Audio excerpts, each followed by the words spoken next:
International border पर पाकिस्तान की नापाक हरकत, सरहद पार से लगातार पाकिस्तान फायरिंग कर रहा है, ये भी खबर आ रही है। शिवानी, और क्या खबर आपके पास? फिलहाल जिस तरीके की महत्वपूर्ण जानकारी सामने आ रही है, मैं आपको बताते चलूं कि ये स्पष्ट किया गया है कि अभी तक किसी भी तरीके का नुकसान जो है वो यहाँ पर नोटिस नहीं किया गया है और साफ तौर पर जितने भी ड्रोन से उन्हें डाउन कर दिया गया है, उन्हें निस्तानाबूद यानी कि न्यूट्रलाइज कर दिया गया है। यहाँ तक कि जितनी भी लोकेशंस पर हमला करने की कोशिश पाकिस्तान कर रहा है, उन सभी को सेफ और सिक्योर बताया जा रहा है। और लगातार हम जिस तरीके से बात कर रहे हैं, मैं आपको रोक रहा हूँ, एक और बड़ी खबर आ रही है। गुरदासपुर में 3 धमाके की आवाज है। कहा जा रहा गुरदासपुर में एक साथ 3 धमाकों की आवाज सुनी गई है, यानी लगातार धमाकों की आवाज। देश के बॉर्डर के इलाकों में पाकिस्तान ने ड्रोन अटैक कर दिया एक साथ।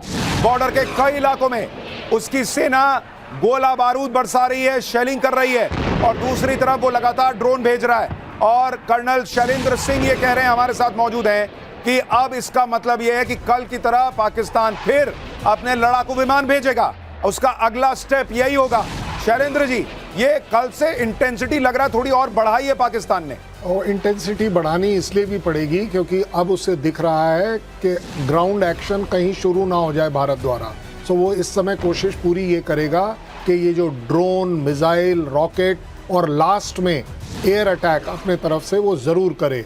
और इसके करने से ही उसकी जो सो कॉल्ड बौखलाहट है वो अपने आप। देखिए, एक और बड़ी खबर आ गई है। पठानकोट एयरबेस पर पाकिस्तान ड्रोन गिराना चाहता था, लेकिन सेना ने पहले ही मार गिराया। यानी भारतीय सेना जो बार बार कह रही है दुनिया को कि ये हमारे मिलिट्री एस्टेब्लिशमेंट को निशाना बनाना चाह रहे हैं, वो बात पाकिस्तान आज फिर कर रहा है। और इसका सीधा मतलब यह है कि अब भारत दुनिया को बताएगा कि देखिए, कल भी हमने थोड़ा बहुत संयम दिखा दिया था, लेकिन कितने दिन संयम चलेगा। पाकिस्तान जो है वो बार बार हमारे मिलिट्री एस्टेब्लिशमेंट को निशाना बनाना चाहता है। पठानकोट एयरबेस पर ड्रोन से अटैक करना चाहता था पाकिस्तान, लेकिन भारत ने ड्रोन को बीच में ही मार गिराया है। तो ये बड़ी खबर। हमारे सहयोगी अनुज भी हमारे साथ जुड़ गए। अनुज, आपके पास क्या जानकारी?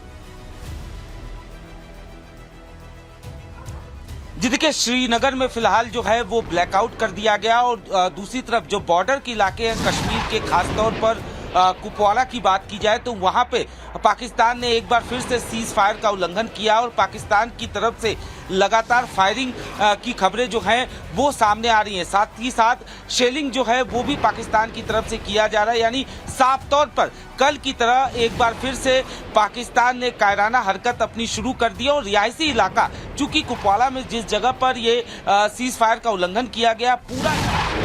मैं आपको रोक रहा हूं अनुज, एक और बहुत बड़ी खबर। जम्मू एयरपोर्ट के पास 30 से 40 धमाके एक साथ सुने गए हैं। जम्मू एयरपोर्ट के पास 30 से 40 धमाके, ये बहुत बड़ी खबर। पाकिस्तान लगातार भारतीय एयरपोर्ट्स को निशाना बनाना चाह रहा है, ऐसा लग रहा है, क्योंकि पठानकोट एयरबेस पर हमला करने का उसने प्रयास किया, वो नाकाम रहा। और अब जम्मू एयरपोर्ट के पास 30 से 40 धमाके सुने गए। भारत में बना हुआ आकाश मिसाइल वो लगातार पाकिस्तान को जवाब दिया जा रहा है उसके जरिए, और पाकिस्तान जो है वो एक भी ड्रोन अभी तक उसका सफल नहीं हुआ है।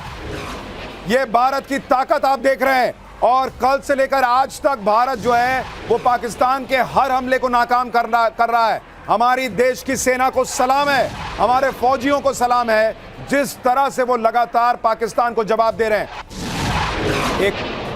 एक और बड़ी खबर, बाड़मेर में पाकिस्तान का ड्रोन अटैक। बाड़मेर में पाकिस्तान का ड्रोन अटैक, ये लगातार खबरें बढ़ती जा रही हैं। मुझे लग रहा है धीरे धीरे कल जिस तरह से भारत ने जवाब देना शुरू किया था वो खबर भी आ जाएगी। कर्नल सिंह, क्या आपको लग रहा है पाकिस्तान पूरी कोशिश कर रहा है कि भारत के जो एयर स्ट्रिप्स हैं, एयरपोर्ट्स हैं, या हमारा जो हिस्सा है एयर स्ट्रिप का, उसको खत्म करे ताकि भारतीय जो लड़ाकू विमान है वो उड़ान न भर सके? देखिए, आज जब आपने देखा होगा कि हमारे डिफेंस मिनिस्टर जब अपने चीफ और सीडीएस के साथ मीटिंग कर रहे थे तो वहाँ बहुत सारी स्माइल्स आ रही थी। हाँ। बहुत एक बॉडी लैंग्वेज डिफरेंट थी। पता है क्यों? वो कॉम्बैट ड्रेस में थे सर सारे। नहीं, कॉम्बैट ड्रेस तो मैं आपको बता दूंगा क्यों थे। हाँ। बट ज्यादा बड़ी बात यह है कि ये सब उसी लाइंस पर हो रहा है जैसा हमने सोचा है। हमें पता है आप एयरफील्ड्स पर आओगे, हमारे पास एयरफील्ड पर टियर्ड एयर डिफेंस सिस्टम है। एक बॉर्डर पर है, एक बीच में है, और एक एयरपोर्ट की अपनी खुद की एयर डिफेंस है। ऐसा नहीं है कि हमने इन सब जगहों के बारे में कभी सोचा ही नहीं हो। और जहां आप बात कर रहे हैं यूनिफॉर्म की, मैं आपको बता रहा हूं 365 दिन में हर फ्राइडे को हम हमेशा कॉम्बैट ड्रेस पहनते हैं। ठीक है सर, एक और बड़ी खबर अब गुजरात से खबर आ रही है। गुजरात के कच्छ में 10 से 11 ड्रोनों के जरिए पाकिस्तान ने अटैक किया है। यानी कल पाकिस्तान ने 300 से 400 ड्रोन भेजे थे, आज भी लग रहा है कि उसने यही मन बनाया है कि वो 300, 400, 500 ड्रोन भेजेगा, क्योंकि आप देखिए बॉर्डर के हर हिस्से से लगातार ड्रोन अटैक की खबरें आ रही हैं। और अच्छी बात यह है कि सारे ड्रोन भारत गिराता चला जा रहा है। गुजरात के कच्छ में 10 से 11 ड्रोन भारत ने गिरा दिए हैं, सारे के सारे ड्रोन। भारत का एयर डिफेंस सिस्टम, इसका कोई विकल्प जो है वो इसका कोई तोड़ जो है वो पाकिस्तान ढूंढ नहीं पा रहा। एक बार अमित के पास चलते हैं। अमित, ये मामला तो बहुत गंभीर होता जा रहा है।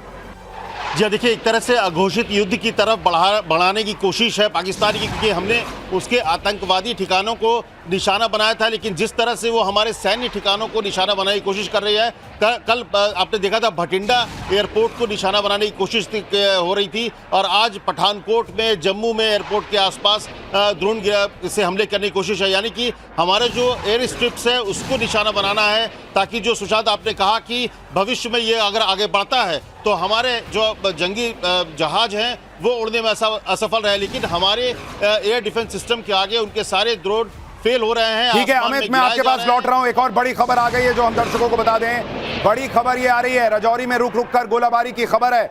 ये बहुत अहम खबर, पाकिस्तान की हरकत का भारत जवाब दे रहा लगातार।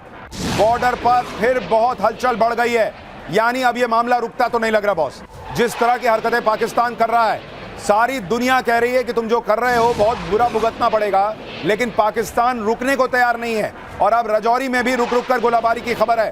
एक और बड़ी खबर है, मुझे लगता है आपको बतानी चाहिए। पीएमओ में अभी भी रॉ चीफ, आईबी चीफ और एनएसए मौजूद हैं। ये खबर जरा स्क्रीन पर डालिए और हिमांशु को लाइव लेने का प्रयास कीजिए जो वहां पर इस खबर को कवर कर रहे हैं। ये बड़ी खबर है, भारत ने दोबारा ड्रोन अटैक नाकाम किया है। एक के बाद एक ड्रोन जो है वो आते चले जा रहे हैं और भारत जो है वो उसका जवाब दे रहा है।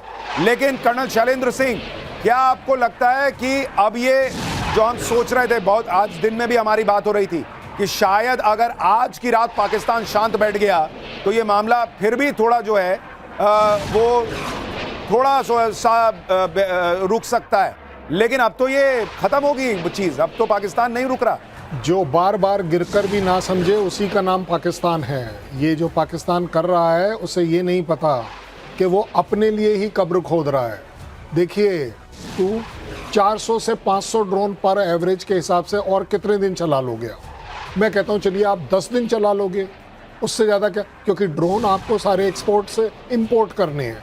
इंडिया अकेला एक ऐसा कंट्री है जो अपने आप में एंटी ड्रोन सिस्टम बनाकर बैठा है। 5 प्राइवेट कंपनीज उसे बना रही हैं, रोजाना बना रही हैं। अभी तो एमिनेशन, यानी आप कह रहे हैं तुम भेजते जाओ, हम ठोकते जाएंगे, लेकिन तुम कितने दिन भेजोगे? सबसे बड़ा सवाल तो यह है कि भारत में कितने दिन पाकिस्तान ड्रोन भेज पाएगा।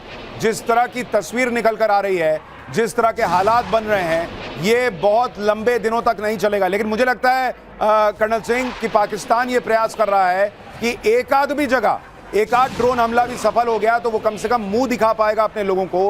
पाकिस्तान की फौज कुछ कह पाएगी कि देखो हमने ये कर दिया। लेकिन अगर वो हो गया तो वो ये भूल रहा है कि पाकिस्तान को और करारा जवाब मिलेगा। एक और बड़ी खबर, एनएसए, आईबी चीफ और रॉ चीफ प्रधानमंत्री आवास में अभी मौजूद। पीएम आवास पर हाई लेवल मीटिंग अभी भी जारी है। राष्ट्रीय सुरक्षा सलाहकार अजीत डोभाल, आईबी चीफ और रॉ चीफ तीनों अभी भी वहां पर मौजूद हैं। तो इस पर भी आपको जानकारी दूंगा। एक बार अमित के पास चलते हैं। अमित, प्रधानमंत्री पहले तीनों सेना प्रमुख से मिले, उसके बाद एनएसए से मीटिंग हुई और आईबी चीफ और अब रॉ चीफ से मिल रहे हैं इस वक्त पीएम आवास में। जी देखिए, लेकिन उससे पहले एक चीज़ बताऊं कि जो एयर स्पेस है, जो कि जिसके बारे में आज ब्रीफिंग में भी बताया गया था कि शील्ड की तरह जो कमर्शियल फ्लाइट्स हैं उसको यूज़ कर रहा है पाकिस्तान। अभी भी 20 से 25 कमर्शियल फ्लाइट जो हैं वो पाकिस्तान के एयर स्पेस पे मौजूद है। यानी कि वो ड्रोन भारत में भेजकर हमला करने की कोशिश कर रहा है। लेकिन भारत के हमले से बचने के लिए वो 20 से 25 जो कमर्शियल फ्लाइट्स हैं वो पाकिस्तान के एयर स्पेस में है। यानी कि एक बार फिर वो शील्ड की तरह उन जो नॉर्मल जो कमर्शियल फ्लाइट है जिसमें कि सिविलियन यही तो पाकिस्तान की चाल है। आज भारतीय सेना ने इसे एक्सपोज किया था। वो जारी है। आप देखिए, जब इस तरह की चीज पाकिस्तान कर रहा है, वो अपने एयर स्पेस में जो नागरिक विमान होते हैं, जो कमर्शियल फ्लाइट्स होते हैं, उनको उड़ने दे रहा है, ताकि वो चाहता है कि भारत अगर अटैक करे तो किसी नागरिक विमान पर अगर कुछ हो जाए तो वो जो है वो उसका मुद्दा बनाए, और उनको शील्ड की तरह इस्तेमाल कर रहा है। कर्नल सिंह, आप कुछ कह रहे हैं? देखिए सुशांत, मैं आपको क्लैरिटी से बताता हूँ, वो जो उन्होंने टैक्टिक्स अपनाई है कि अगर एक नागरिक जहाज चल रहा है तो उसी के शेडो में एक उनका फाइटर एयरक्राफ्ट चल रहा है, वो बिल्कुल उसके साथ चल रहा है, सो दैट आप उस फाइटर एयरक्राफ्ट को टारगेट ना करें, पहली बात। और अगर करते भी हैं तो आपका रिस्क बनता है कि आप एक नागरिक वाले जहाज को भी मार सकते हैं, और अगर ऐसा हुआ तो ऑब्वियस बात है इंटरनेशनल। कर्नल सिंह, ये तो वही स्ट्रैटेजी है जो हमास अपनाता है, महिलाओं और बच्चों के पीछे छुपकर हमला करता है हमास। वही स्ट्रैटेजी पाकिस्तान अपना रहा है कि अपने फाइटर जेट्स को कमर्शियल फ्लाइट्स के पीछे छुपाकर चलना। रजौरी में पाकिस्तान का डबल अटैक, रजौरी में पाकिस्तान के डबल अटैक की खबर आ रही है। ये बहुत बड़ी खबर, पाकिस्तान ने भारी गोलाबारी रजौरी में शुरू कर दी है। पाकिस्तान ने ड्रोन से भी अटैक किया है, यानी अब कुछ इलाकों में, बॉर्डर के कुछ इलाकों में पाकिस्तान जो है वो गोलाबारी और ड्रोन अटैक दोनों साथ में कर रहा है। और जैसा कर्नल सिंह कह रहे हैं कि बहुत संभव है कि पाकिस्तान के फाइटर जेट्स अब भारत में घुसकर हमला करने का प्रयास करेंगे, और उसके लिए कमर्शियल फ्लाइट्स के पीछे छुप कर आएंगे, क्योंकि उन्हें पता है भारत जो है वो किसी भी हाल में मासूम लोगों को निशाना नहीं बनाएगा, और इसलिए कमर्शियल फ्लाइट के पीछे छुप कर आओ और उसके बाद भारत पर अटैक करने का प्रयास करो। लेकिन ये भी वो कामयाबी के साथ नहीं कर पाएगा, क्योंकि कल भी उसने जब ये किया था तो उसके फाइटर जेट्स को क्या नुकसान हुआ था ये सारी दुनिया जानती है। लेकिन इस वक्त लगातार इंटेंसिटी बढ़ती जा रही है, और जिस तरह से अब आईबी चीफ, रॉ चीफ, तीनों सेनाओं के प्रमुख लगातार पीएम से मिले हैं, कर्नल सिंह, ये क्या संकेत है? क्या भारत जो है वो अब अपना एक्शन फाइनल स्टेज में ले जाने वाला है? देखिए, जब इस तरह के तीन लोग जब मिलते हैं ना, तो आप सीधी तरह से देख सकते हैं कि हमारे पास इंटेलिजेंस क्या अवेलेबल है अक्रॉस दी बॉर्डर। एक होती है हमारी सो कॉल्ड टेक्नोलॉजिकल इंटेलिजेंस, एक होती है इलेक्ट्रॉनिक इंटेलिजेंस, और एक होती सर, मैं आपको माफी के साथ रोक रहा हूं। देखिए, इस बीच पाकिस्तान की मक्कारी की खबर और पुख्ता हो गई है। पाकिस्तान ने अपने एयर स्पेस में कमर्शियल फ्लाइट बढ़ा दी है।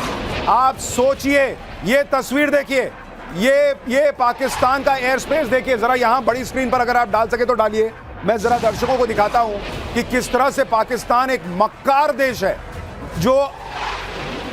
जो अपने लोगों की जान की भी परवाह नहीं करता। आप देखिए, ऐसे समय में जब वो ये एयर स्ट्राइक करने का प्रयास कर रहा है, उसको पता है कि भारत जवाब देगा तो ये कमर्शियल फ्लाइट्स को खतरा हो सकता है।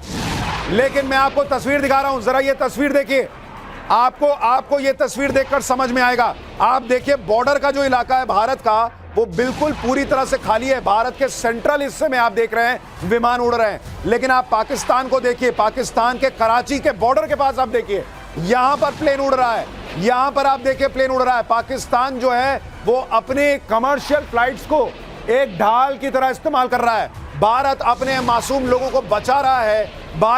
पाकिस्तान मासूम लोगों को आग में झोंकने को तैयार है। और जैसा कर्नल सिंह बता रहे हैं, आप ये तस्वीरें देखिए, जैसे हमास नागरिक को, बच्चों को, महिलाओं को शील्ड की तरह इस्तेमाल करता है, वही पाकिस्तान कर रहा है कि एक काम करो, ये प्लेन जैसे मान लीजिए यहां उड़ रहा है, इसके पीछे पीछे संभव है कि उनका फाइटर जेट आ रहा होगा, और उसे पता है कि भारत मासूम लोगों को निशाना नहीं बनाएगा, तो उसके लिए वो अपने मासूम लोगों की जिंदगी को खतरे में डाल रहा है। लेकिन ये भारत को देखिए, भारत के सारे प्लेन इस वक्त, ये बिल्कुल भी, ये भारतीय जो बॉर्डर है वहां पर कोई आपको प्लेन नहीं दिख रहा। ये रियल टाइम डेटा दिखा रहा हूं, यानी इस वक्त ये प्लेन वहां उड़ रहे हैं, ये थोड़ी देर पहले की बात नहीं है, ये अभी वहां प्लेन पाकिस्तान उड़ा रहा है। ये देखिए कराची के पास दिखाइए, ये कराची बिल्कुल जहां पर अभी खतरा हो सकता है, वहां पर कमर्शियल फ्लाइट उड़ रही है। 1 2 3 4 5 6 7 8 9 इस तरह से कमर्शियल फ्लाइट्स उड़ रही हैं।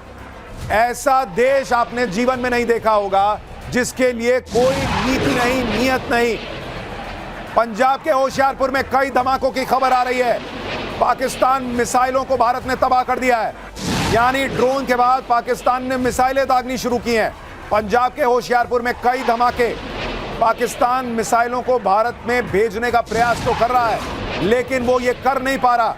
और मैं आपको बता दूं कि उनके जो रक्षा मंत्री हैं ख्वाजा आसिफ, उन्होंने आज ही एक इंटरव्यू में कहा है कि अब ये युद्ध जो है वो रुक नहीं सकता। उन्होंने इसके संकेत दे दिए थे, यानी पाकिस्तान इसे ऐलान करके कर रहा है कि हम युद्ध चाहते हैं। एलओसी पर फायरिंग की थोड़ी देर पहले की तस्वीरें आप देख रहे हैं, और पंजाब के होशियारपुर में जो चल रहा है वो आप देख रहे हैं। पाकिस्तानी मिसाइलों को तबाह किया गया है। जरा इसी ब्रेकिंग के बीच ख्वाजा आसिफ को एक बार सुनवा दीजिए। उन्होंने घोषणा कर दी है कि ये युद्ध पाकिस्तान नहीं रोकेगा। पाकिस्तान चाहता है कि युद्ध हो।